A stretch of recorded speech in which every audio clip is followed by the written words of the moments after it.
ఆస్ట్రేలియాతో one day సిరీస్కు ముందు టీమిండియాకు good news. భారత వన్డే కెప్టెన్ రోహిత్ శర్మ తన ఫిట్నెస్ టెస్టులకు క్లియర్ చేసినట్లు తెలుస్తుంది. ఆగస్టు 31న రోహిత్కు బెంగళూరులోని సెంటర్ ఆఫ్ ఎక్సలెన్స్లో హిట్మ్యాన్కు యోయో టెస్టు, బ్రాంకో టెస్టు నిర్వహించారు. ఈ రెండు టెస్టుల్లోనూ రోహిత్ శర్మ ఉత్తీర్ణత సాధించినట్లు రేవ్ స్పోర్ట్స్ తమ రిపోర్టులో పేర్కొంది. అయితే రోహిత్ స్కోర్ను మాత్రం బయటకు వెల్లడించలేదు.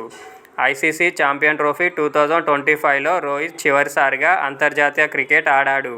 ఇప్పటికే టీ20 టెస్టులకు వీడ్కోలు పలికిన హిట్మ్యాన్ ప్రస్తుతం వన్డేలో మాత్రమే కొనసాగుతున్నాడు.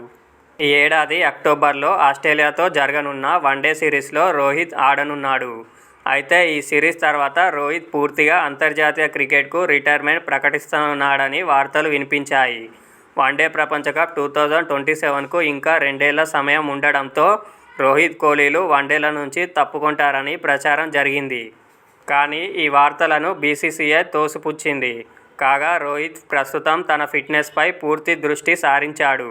గతంతో పోలిస్తే రోహిత్ ప్రస్తుతం చాలా స్లిమ్గా, ఫిట్గా కనిపిస్తున్నాడు. ఇదే ఫిట్నెస్ను కొనసాగిస్తే రాబోయే వన్డే ప్రపంచ కప్లో ఆడినా ఆశ్చర్యపోనక్కర్లేదు. ఆసీస్ పర్యటనకు ముందు హిట్మ్యాన్ స్వదేశంలో ఆస్ట్రేలియా ఏతో జరిగే అనాధికారిక వన్డే సిరీస్లో ఆడే అవకాశం ఉంది.